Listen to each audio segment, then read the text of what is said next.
Hi hello friends, எல்லாருக்கும் வணக்கம். இன்னைக்கு நம்ம பார்க்க போற வீடியோ எதை பத்தினா ஹெல்த் சேஃப்டி என்வரன்மெண்ட், அதாவது சுருக்கமா HSE அப்படின்னு சொல்லுவாங்க. இதுல என்ன மாதிரியான இன்டர்வியூ கொஸ்டின்ஸ் கேட்பாங்க, அதுக்கான ஆன்சர்ஸ் என்ன அப்படின்றது தான் இந்த வீடியோல நம்ம ஃபுல்லாவே பார்க்க போறோம். ஏற்கனவே இது ரிலேட்டடான வீடியோ பார்ட் 1 அப்லோட் பண்ணிருக்கேன். அந்த வீடியோவை பார்க்கணும்னு நினைக்கிறவங்க டிஸ்கிரிப்ஷன்ல லிங்க் கொடுக்குற, அதையும் பாருங்க, உங்களுக்கு ரொம்ப ரொம்ப யூஸ்ஃபுல்லா இருக்கும். இப்போ இந்த வீடியோக்குள்ள போலாம் வாங்க.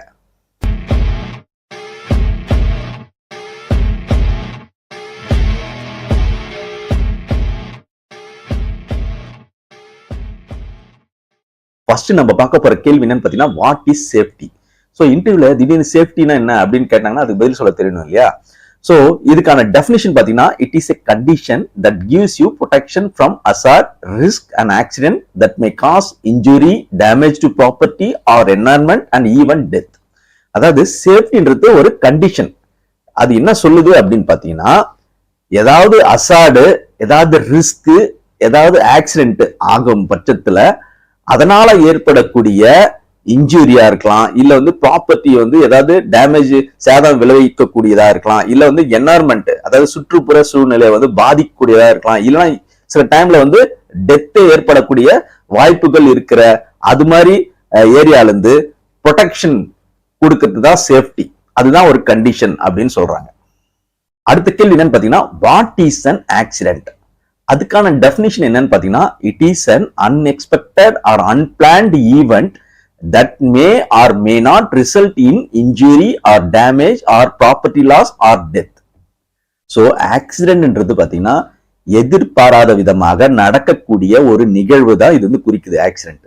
ஸோ அந்த மாதிரி ஆக்சிடென்டால சில டைம்ல இன்ஜுரி நடக்கலாம், டேமேஜ் நடக்கலாம், ப்ராப்பர்ட்டி லாஸ் ஆகலாம், இல்ல டெத் ஆகலாம், இல்லைன்னா எதுவுமே கூட பாதிப்பு ஆகாம கூட இருக்கலாம். அப்படின்றது தான் இங்க ஆக்சிடென்ட் நீங்க புரிஞ்சுக்கணும். அடுத்த கேள்வி என்னன்னு பாத்தீங்கன்னா, வாட் இஸ் இன்ஜுரி? சோ அது எப்படி டிஃபைன் பண்றாங்க அப்படின்னு பாத்தீங்கன்னா, it is defined as a harmful condition sustained by the body as a result of an accident. So இன்ஜுரின்றது பாத்தீங்கன்னா ஒரு ஆக்சிடென்டால நம்ம உடல்ல ஏதாவது ஏற்படக்கூடிய பாதிப்பு தான் அது குறிக்குது. அடுத்ததான் நம்ம பார்க்க போற கேள்வி என்னன்னா, வாட் இஸ் ஏ அசார்ட்? சோ அசார்டுக்கு என்ன டெஃபினிஷன் அப்படின்னு பாத்தீங்கன்னா, an inherent property of a substance or an occurrence that has the potential to cause loss or damage to property, person or environment. So அசார்ட்ன்றது பாத்தீங்கன்னா எந்த ஒரு மனிதனுக்கோ இல்ல உயிரினத்துக்கோ அல்லது சுற்றுப்புற சூழ்நிலைக்கோ பாதிப்பு ஏற்படக்கூடிய அந்த மெட்டீரியல், நம்ம யூஸ் பண்ற மெட்டீரியலா இருக்கட்டும், இல்லத நம்ம செய்யற வேலையா இருக்கட்டும், அதெல்லாம் பாத்தீங்கன்னா அசார்டு அப்படின்னு நம்ம சொல்லலாம். அடுத்த கேள்வி என்னன்னு பாத்தீங்கன்னா, வாட் இஸ் தி ரிஸ்க்? அதுக்கான டெஃபினிஷன் பாத்தீங்கன்னா, in probability of the realization of the potential for loss or damage or injury. So ரிஸ்க்ன்றது பாத்தீங்கன்னா நம்ம நார்மலா பேசுவோம் இல்லையா? ஸோ அந்த வேலையை பார்த்து செய்ய அதுல ரிஸ்க் இருக்கு அப்படின்னு சொல்லுவோம். ஓகேங்களா? அதே மாதிரிதான் ரிஸ்க்ன்றது பாத்தீங்கன்னா உங்களுக்கு ஒரு லாஸோ, ஒரு டேமேஜோ, ஒரு இன்ஜுரியோ இருக்கக்கூடிய அந்த தன்மை, அதாவது அந்த பாதிப்புகள் இருக்கக்கூடிய எந்த ஒரு வேலையா இருந்தாலும் அதுக்கு பேர் தான் ரிஸ்க். அடுத்த கேள்வி என்னன்னு பாத்தீங்கன்னா, what is the incident? So incident என்ன? அதுக்கான டெஃபினிஷன் பாத்தீங்கன்னா, it is an event that represents a deviation from the intended sequence of designed steps. நார்மலா எந்த வேலை செஞ்சாலும் அதுக்கு ஸ்டாண்டர்ட் ஆப்ரேட்டிங் ப்ரொசீஜர்னு இருக்கும். மெயின்டெனன்ஸ் டிபார்ட்மெண்ட்ல எல்லாத்துக்குமே இப்போ நம்ம ஃபாலோ பண்றோம். ஓகேங்களா? அதே மாதிரி எந்த ஒரு வேலை செஞ்சாலும் அதுக்கான சில வழிமுறை இருக்கு, சில ஸ்டெப்ஸ் இருக்கு. அந்த ஸ்டெப்ஸ் டிவேட் ஆகும்போது சில டைம்ல ஒரு ஈவெண்ட் நடக்கும். அதுக்கு பேர் தான் இன்சிடென்ட் அப்படின்னு சொல்றாங்க. ஓகேங்களா? ஸோ அந்த ஈவெண்டால, அந்த இன்சிடென்டால சில டைம்ல பாதிப்பு வரலாம், இல்ல பாதிப்பு வராம கூட இருக்கலாம். ஓகேங்களா? சோ அதுதான் நீங்க புரிஞ்சுக்கணும். அடுத்த கேள்வி என்னன்னு பாத்தீங்கன்னா, what is a safety policy? அதுக்கான definition, any company has a social and legal application to provide a safe and health working environment to all is employees. இன்னைக்கு சேஃப்டி பாலிசி இல்லாம எந்த ஒரு கம்பெனியும் பிசினஸே பண்ண முடியாது. ஸோ சேஃப்டி பாலிசின்றது பாத்தீங்கன்னா அவங்க அங்க ஒர்க் பண்ற எம்ப்ளாயீஸ்க்கு ஒரு சேஃபாவும் ஹெல்த்தி ஒர்க்கிங் என்வரன்மெண்டாவும் அமைச்சு கொடுக்க வேண்டியது இந்த கம்பெனியோட வேலை. ஓகேங்களா? அதுக்காக உருவாக்கப்படுகின்ற அந்த பாலிசி தான் சேஃப்டி பாலிசி. ஓகே, அடுத்த கேள்வி என்னன்னு பாத்தீங்கன்னா, what is a safety audit? The safety audit is the process that identifies unsafe condition and unsafe acts in the plant and recommended safety improvement. Walkthrough evaluates the unsafe condition noticeable to the naked eye during any kind of maintenance or civil work to study and review plant design, plant operation, which will evaluate the safety factors in the plant on the base engineering analysis and testing and measurement. So safety audit வந்து ரொம்ப ரொம்ப முக்கியம். அது ரெகுலராக வந்து safety ஆஃபீஸர்ஸ்லாம் பண்ணுவாங்க, அதில் வந்து எந்த ஒரு இண்டஸ்ட்ரியாக இருந்தாலும். ஓகேங்களா? ஸோ சேஃப்டி ஆடிட்ன்றது ஒரு ப்ராசஸ். அது எதுக்கு பண்ணுறோன்னா, ஏதாவது அன்சேஃப் கண்டிஷன் இருக்கா, இல்லை அன்சேஃப் ஆக்ட்ன்றது பார்த்தீங்கன்னா செய்கிற வேலைலாம் வந்து சேஃபாக செய்கிறாங்களா, அங்கே மெயின்டெனன்ஸ் டிபார்ட்மெண்ட்டாக இருக்கட்டும், இல்லை ஏதாவது ஒரு வேலை செய்கிறாங்கன்னா அது வந்து சேஃபாக செய்கிறாங்களா அப்படின்றது பார்க்கணும். சப்போஸ் கொஞ்சம் அதில் ஏதாவது இம்ப்ரூவ்மெண்ட், சேஃப்டிக்கான இம்ப்ரூவ்மெண்ட் ஏதாவது இருந்ததுன்னா அதை ரெக்கமெண்டேஷன் கொடுக்கணும். அந்த சேஃப்டி ஆடிட் பண்ண பிறகு ஏதாவது இம்ப்ரூவ்மெண்ட்னா அந்த சஜஷன்லாம் கொடுத்து அதுக்கான ஆக்ஷன் பிளானை மேனேஜ்மெண்ட் கிட்ட டிஸ்கஸ் பண்ணி எடுக்கணும். அதுதான் வந்து சேஃப்டி ஆடிட். ஸோ இது மாதிரி சேஃப்டி ஆடிட் எப்படி ப்ராசஸ் அப்படின்னு பார்த்தீங்கன்னா, நார்மலாக வந்து அந்த பிளான்ட் எந்த பிளான்ட்டுக்கு நீங்கள் வந்து சேஃப்டி ஆடிட் பண்ண போறீங்களோ, இல்லை எந்த கம்பெனிக்கு பண்ண போறீங்களோ, ஒரு ரவுண்ட் ஃபுல்லாக நீங்கள் வாக் த்ரூ பண்ணணும். வாக் த்ரூ பண்ணி உங்க கண்ணால பார்க்கணும். அது மாதிரி ஏதாவது மெயின்டெனன்ஸ் ஒர்க் பண்ணும்போதோ இல்லை சிவில் ஒர்க் பண்ணும்போது ஏதாவது அன்சேஃப் கண்டிஷன் இருக்கா அப்படின்றத பாயிண்ட்ஸ் நோட் பண்ணி, அவங்க ஒர்க் பண்ற மெத்தட்ல தப்பு இருக்கா இல்லை ப்ராசஸ்ல தப்பு இருக்கான்றதை நீங்க நோட் பண்ணி அவங்களுக்கு சொல்லணும். ஸோ அப்படி பண்ணும்போது நீங்க அந்த பிளான்ட் ஆப்ரேஷனோட டிசைன் என்ன, அது ஆப்ரேஷன் எப்படி பண்ணணும், அவங்களே வந்து சில ஆப்ரேட்டிங் ப்ரொசீஜர் கொடுத்துருப்பாங்க இல்லையா, ஆப்ரேட்டிங் ப்ரொசீஜர் அதெல்லாம் கரெக்டா பண்றாங்களா, என்னென்ன சேஃப்டி ஃபேக்டர்ஸ் வந்து அவங்க கணக்கில் எடுத்துக்கிறாங்க. ஸோ அதெல்லாம் நீங்க வந்து அனலைஸ் பண்ணணும்.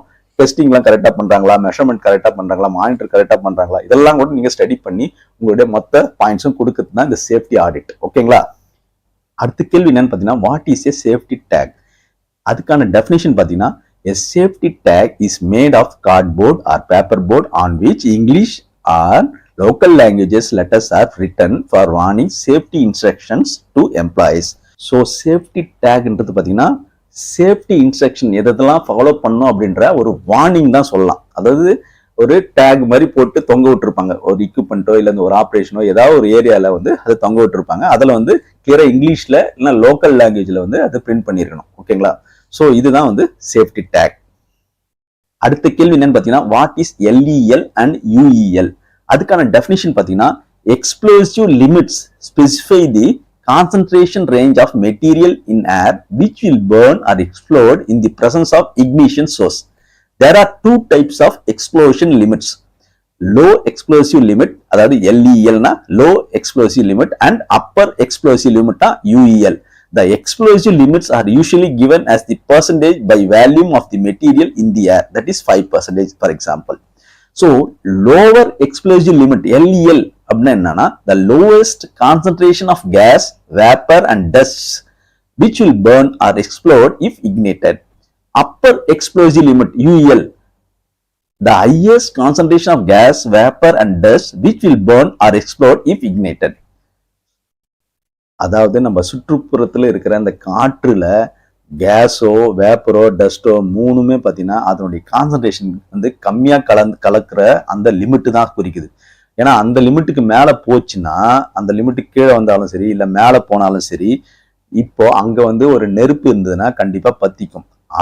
அந்த வார்னிங்காக வந்து இந்த லிமிட்டை வந்து ஸ்பெசிஃபை பண்றாங்க, சொல்றாங்க. ஓகேங்களா? அது வந்து ஏதாவது ஒரு பொருளை யூஸ் பண்ணும்போது அதை வந்து குறிப்பிடுவாங்க. ஓகேங்களா?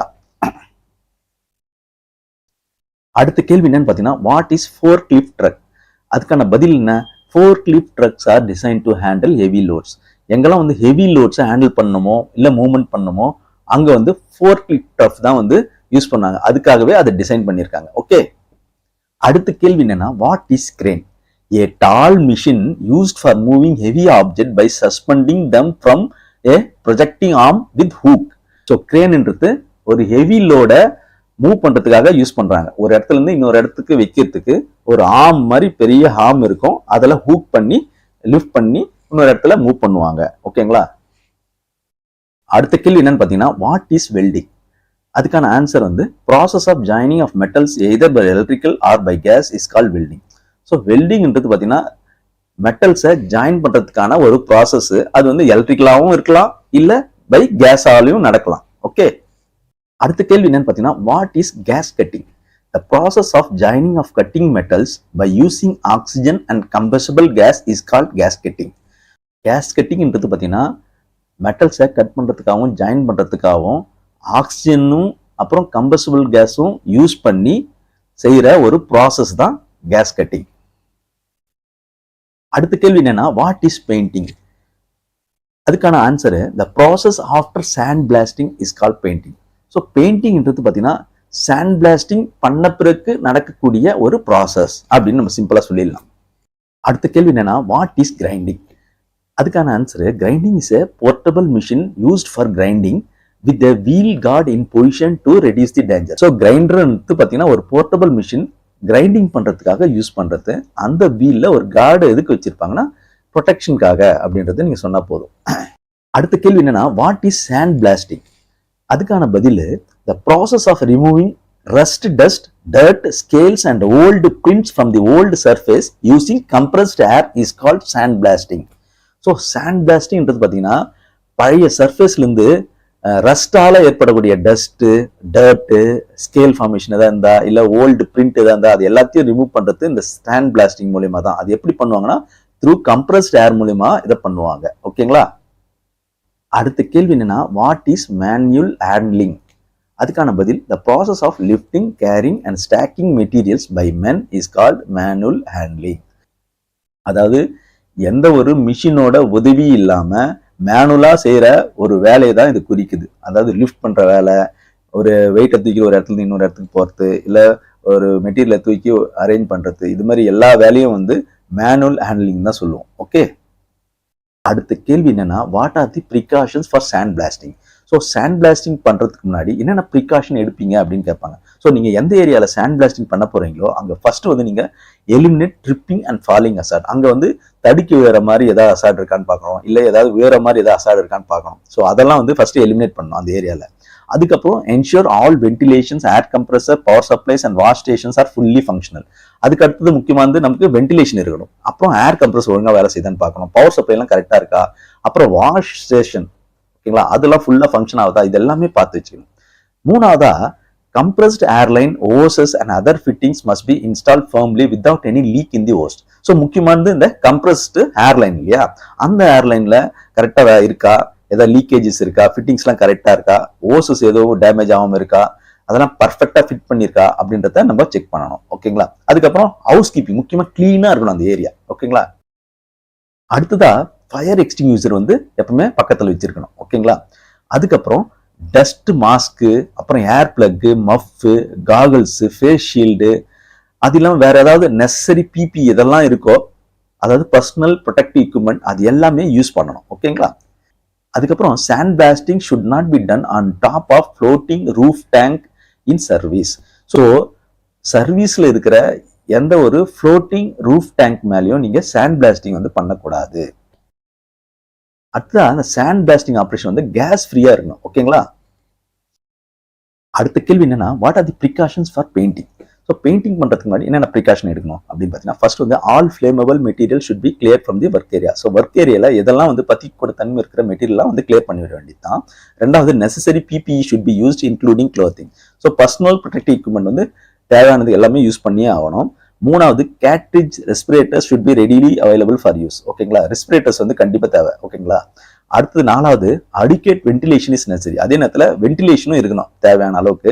அப்புறம் adequate washing facilities must be readily available. ஆறாவதா barrier cream should be applied to the skin. அது இல்லாம இந்த பெயிண்டிங் பண்றவங்களுக்காகவே கிரீம்லாம் இருக்கு, பேரியர் கிரீம். ஓகேங்களா?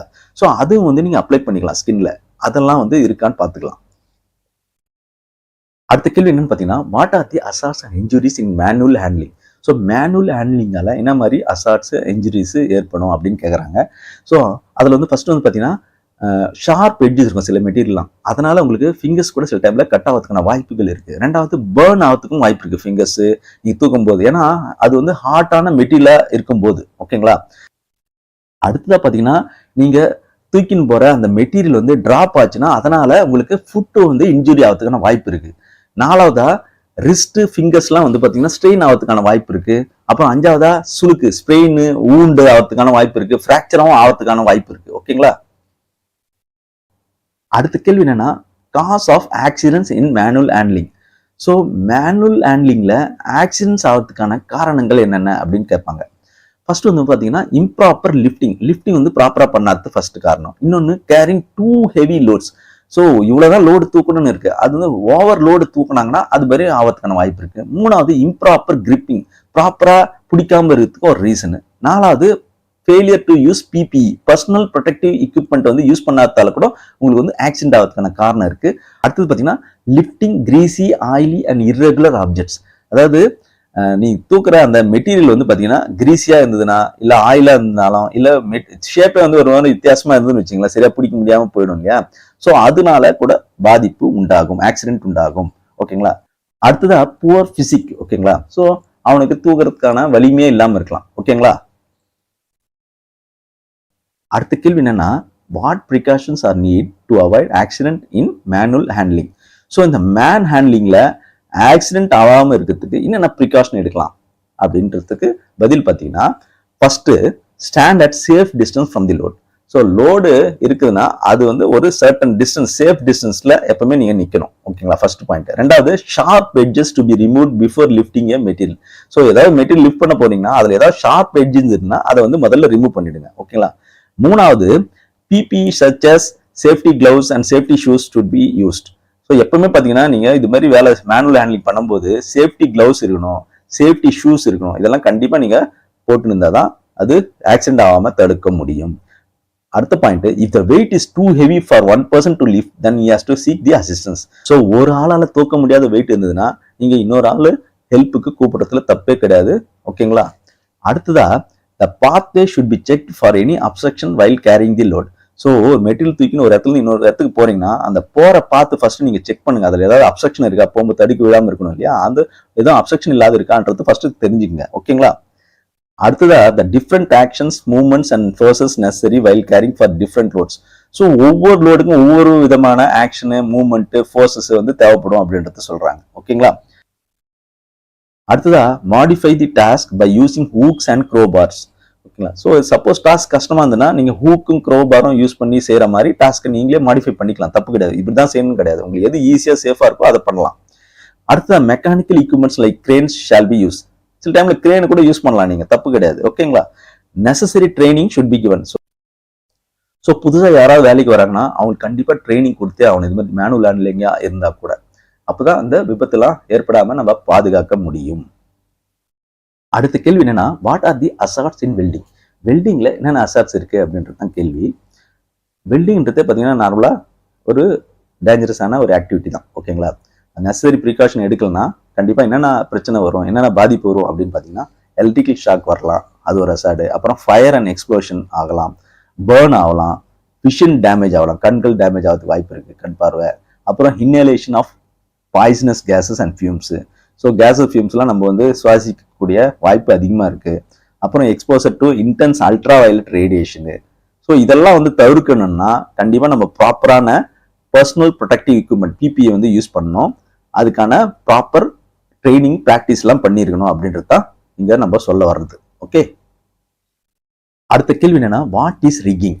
இதுக்கான பதில் பார்த்தீங்கன்னா the purpose of rigging is to move heavy loads from one place to another on a construction or industrial site. ரிக்கிங்ன்றது பார்த்தீங்கன்னா is a equipment such as wire ropes, blocks, pulleys, high bolts, hooks, slings, shackles, turnbuckles, clevis, jacks used with cranes and other lifting equipment in material handling and structure relocation. So ரிக்கிங்ன்றது பார்த்தீங்கன்னா heavy லோட ஒரு இடத்துல இருந்து இன்னொரு இடத்துக்கு வந்து move பண்றதுக்காக use பண்றது. அது வந்து முக்கியமா பாத்தீங்கன்னா இந்த கன்ஸ்ட்ரக்ஷன் சைட்ல, இண்டஸ்ட்ரியல் சைட்ல இது வந்து அதிகமா யூஸ் பண்ணாங்க. ரிக்கிங்கும் வந்து ஒரு எக்யூப்மெண்ட் சொல்லலாம். ஓகேங்களா. அதாவது வயர் ரோப்பு, இந்த பிளாக் புள்ளி, ஐ போல்ட், ஹூக்கு இதெல்லாம் சொல்லலாம். ஓகேங்களா. ஜாக்கு. ஓகேங்களா. இதெல்லாம் வந்து கிரேனோட சேர்ந்து யூஸ் பண்றோம் இல்லையா, லிஃப்ட் பண்றதுக்கு. ஒரு மெட்டீரியல் லிஃப்ட் பண்ணி ஒரு இடத்துல இருந்து இன்னொரு இடத்துக்கு மூவ் பண்றது. சில டைம்ல ஸ்ட்ரக்சரே ரீலொகேஷன் பண்ணுவாங்க இல்லையா, அதுக்கெல்லாம் யூஸ் பண்றதுக்கு பேர் தான் இந்த ரிக்கிங். ஓகேங்களா. அடுத்த கேள்வி என்னன்னா what is the rigging load capacity of riggers of all levels. So இந்த ரிக்கர்ஸ்னு இருக்க ஒரு 3 லெவல். ஓகேங்களா. அதனுடைய ரிக்கிங் லோட் கெப்பாசிட்டி என்ன அப்படின்னு கேட்கறாங்க. ரிக்கர் 1 வந்து பாத்தீங்கன்னா ரெக்வயர்ட் ஃபார் லிஃப்ட்ஸ் ஓவர் 40 டன்ஸ்க்கு மேல இருக்கிறதுலாம் ரிக்கர் 1. ஓகேங்களா. ரிக்கர் 2ன்றது பாத்தீங்கன்னா cannot rig a load over 40 tons. 40 tonsக்கு மேல வந்து rigger 2 லெவல் வந்து யூஸ் பண்ண முடியாது. ஓகேங்களா? rigger 3 வந்து பாத்தீங்கன்னா 10 tonsக்கு மேல வந்து யூஸ் பண்ண முடியாது. ஓகேங்களா? சோ இது புரிஞ்சுங்க. அடுத்த கேள்வி என்னன்னா, what is the wind speed limit during rigging? Rigging பண்ணும்போது என்ன விண்ட் ஸ்பீட் லிமிட் இருக்கணும் அப்படின்றது தான். விண்ட் ஸ்பீட் லிமிட் வந்து பாத்தீங்கன்னா 32 கிலோமீட்டர் பெர் ஹவர், இல்லைன்னா 20 மைல்ஸ் பெர் ஹவர், இல்லைன்னா 8.998 மீட்டர்ஸ் பெர் செகண்ட். இதுதான் வந்து லிமிட். ஓகேங்களா? அதுக்கு மேல போச்சுன்னா லிப்டிங் வந்து ஸ்டாப் பண்ணணும். ஓகேங்களா? அவ்வளவுதாங்க இந்த வீடியோ. இந்த வீடியோ உங்களுக்கு பிடிச்சிருந்ததுன்னா, யூஸ்ஃபுல்லா இருந்ததுன்னு நினைச்சீங்கன்னா லைக் பண்ணுங்க, சப்ஸ்கிரைப் பண்ணுங்க, கூடவே உங்க ஃப்ரெண்ட்ஸ்க்கெல்லாம் ஷேர் பண்ணுங்க. அப்புறம் பெல் நோட்டிபிகேஷனும் தட்டி விட்டுருங்க. அப்பதான் நான் அடுத்தடுத்து போற வீடியோ உங்களுக்கு வந்து சேரும். நன்றி, வணக்கம்.